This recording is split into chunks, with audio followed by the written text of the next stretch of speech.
Our other top story tonight, 13 Metro Detroit House and Senate seats have to be redrawn. They don't pass constitutional muster, and that is the word from a federal court. Yeah, this means major upheaval for Michigan's political landscape. Our Mara McDonald is live downtown tonight. And Mara, how do you redraw 13 seats here without impacting the rest in Metro Detroit? I guess that's a big question.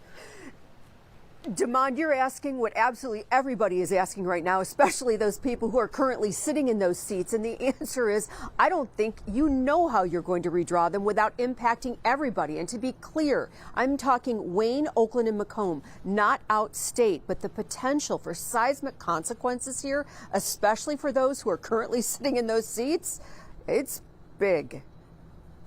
The Court of Appeals brought the hammer down on Michigan's Independent Citizens Redistricting Group, finding they used race as a basis for the maps and so diluted the African-American vote the seats, as drawn, are unconstitutional, something Detroit Democrats have been saying since the new maps were revealed.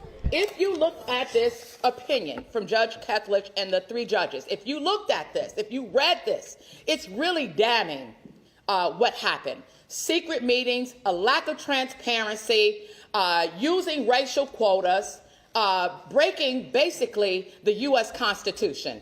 Michigan's legislative maps were redrawn every 10 years by the legislature and the party which was in power.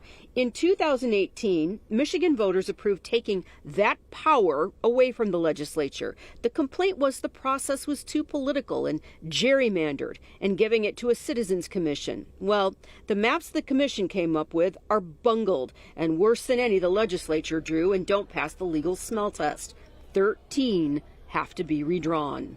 And their quest to get and zeal to get the majority, they totally disregarded. They totally disregarded the African American interest, and it's reflective. Since they've had the majority, our issues have not been addressed. Back here live. So what does the process look like going forward? Well, I think we're going to get a better idea next week. That's when all the parties to this federal court lawsuit go back to federal court on the west side of the state, and they hammer out a process for redrawing maps, who's going to oversee it, and where we go from here. Damon, Karen, there's a lot that needs to be done here. Back yeah, a whole you. lot, Mara. You know, a special meeting of the Redistricting Commission has been called for tomorrow. Do we know what's going to happen there? So that's a separate issue. They have, and I'm not saying it's in light of this court opinion, but they've had 3 members who all of a sudden have decided to up and resign.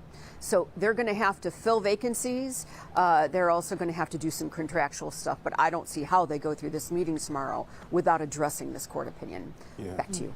Well, a lot of people are going to be waiting and watching to see what happens. Thanks, Mara.